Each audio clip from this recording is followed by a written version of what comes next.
Last month, that is in July 2023, China's economy went into deflation. In this video, I'm going to explain what deflation is, how the Chinese economy went into deflation, and what are the reasons behind it. First, let me explain quickly what exactly deflation is. You must have heard about inflation. Inflation means a price rise. When prices of goods and services increases significantly, that is called inflation. Now, deflation is the opposite of inflation. That is, decline in the prices of goods and services. Now, always remember this point. When deflation happens, that is when prices are decreasing and people can buy more with their money because the value of their money is increasing. Now, you may think this is great. If prices of goods and services are decreasing, then it's a good thing. Probably you can buy anything you want. But this is where you have to understand that even if the prices of goods and services are low, you still need money to buy things. If you don't have enough money, then the idea of having low prices is not something that will excite you. So, money being at the root of everything, deflation can have both positive and negative effects on an economy. Because try to understand this, deflation will make goods and services cheaper, which can help consumers and businesses. But on the other hand, if you look at it from a business perspective, in order to remain profitable, businesses will have to cut costs. Only then selling something at a cheaper price will give them profit.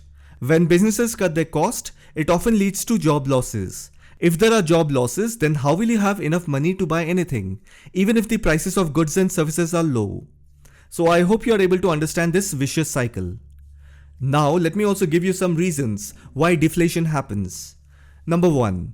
Suppose the government of a country is not injecting enough money into the market through investments, schemes, and jobs. In simple words, there is a decrease in the money supply. So if you see there is less money in the economy, then naturally prices will tend to fall. Try to imagine yourself as a shop owner. If people are not buying things because they can't afford to, what will you do? You can't let your goods products rot. So you will reduce their price in the hope that people would buy them. Even then, very few people will buy because there is less money supply in the market. There is less money in the hands of the people. So one reason is decrease in the money supply can lead to deflation. Point number 2.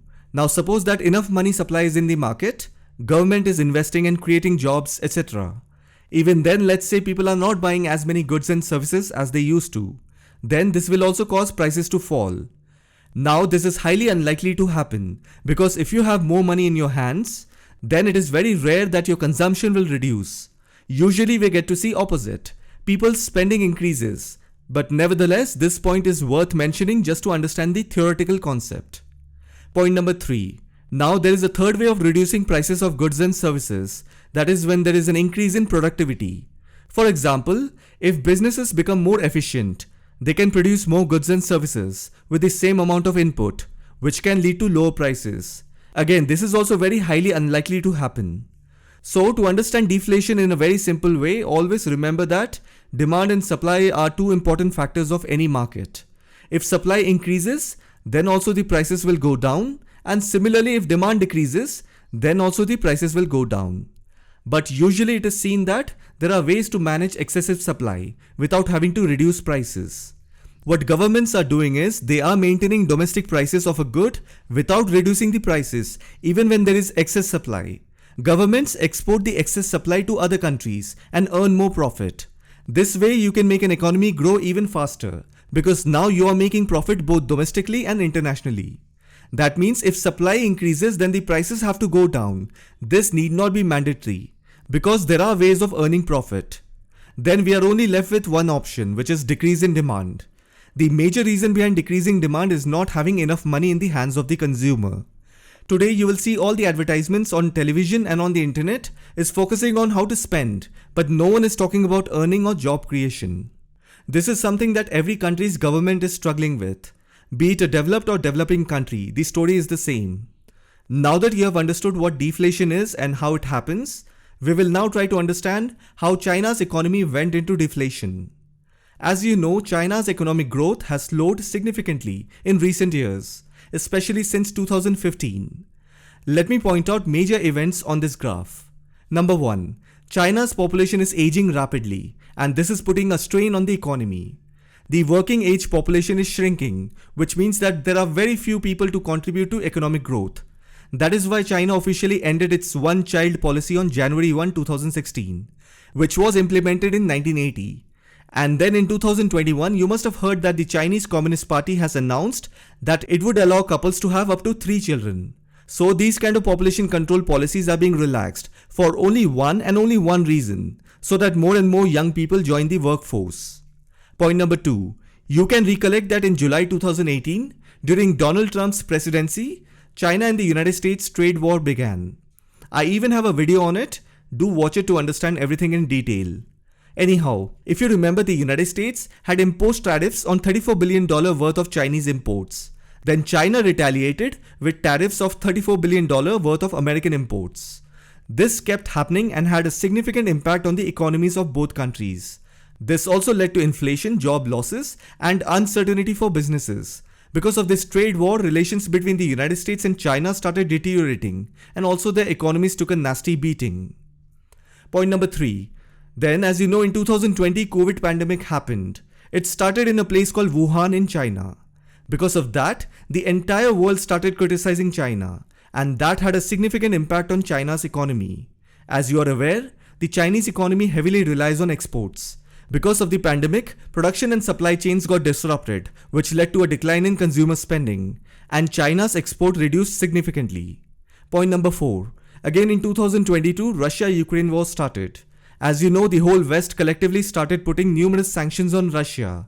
China has been indirectly affected by the economic sanctions imposed on Russia, because these sanctions have made it more difficult for Chinese businesses to trade with Russia, and they have also led to a decline in the value of the Russian ruble. This has made it more expensive for China to import goods from Russia, and it has also made it more difficult for Russian businesses to repay their debts to Chinese lenders. Due to this conflict, there was an increase in energy prices all over the world. China is a major importer of oil and gas, and the war has disrupted supply chains and led to higher prices. This has put a strain on China's economy, and it has also made it more difficult for Chinese businesses to operate. And then, as you know, China has refused to condemn Russia and United Nations over the Ukraine conflict. In fact, China provided military assistance to Russia. This led to political tensions between China and the West. So these 4 events are major milestones that have contributed to the gradual decline of China's economic growth in recent years. There are 2 more important points. The 5th point is regarding Chinese housing market or property market crisis. Although it started in 2015, the actual time started much before, and even today you will get to see it affecting the Chinese economy. The Chinese Communist Party started encouraging people to invest in real estate for many years in the hope to stimulate the economy, promoting social stability and create jobs. As a result, there was a significant oversupply of housing in China. Now the question is why there was an oversupply. Because people were buying homes not to live in them, but to sell them for a profit. Then in 2015, the Chinese Communist government began to tighten lending standards in an effort to cool the overheated market. This made it more difficult for people to buy homes, which led to a decline in demand. The decline in demand led to a decline in prices, which caused a number of developers to default on their loans. This led to a further decline in prices and a loss of confidence in the market. The housing market crisis created a ripple effect throughout the Chinese economy. It has also led to a decline in investment, job losses, and a slowdown in economic growth.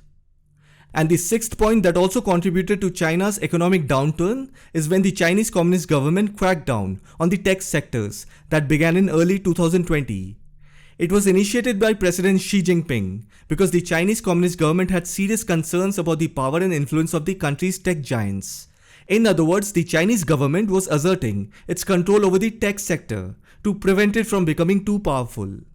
If you remember, the Chinese Communist government conducted antitrust investigations into a number of tech giants, including Alibaba, Tencent, and ByteDance. These investigations have led to fines and other penalties for the companies. Then the government has also imposed data regulations and censorship on these companies regarding content and data usage. The government also imposed restrictions on foreign investment in China's tech sector so that foreign companies could not control sensitive technology. So this kind of crackdown by the Chinese Communist government on China's tech sector had a significant impact on the Chinese economy. It led to a decline in investment and innovation in the tech sector. It has also led to job losses and a slowdown in economic growth. If you see, all these 6 events that I discussed collectively made the matter worse for China's economy and slowed China's economic growth significantly. And this is what made China's economy slip into deflation. I hope you found this video informative. Thank you for watching it.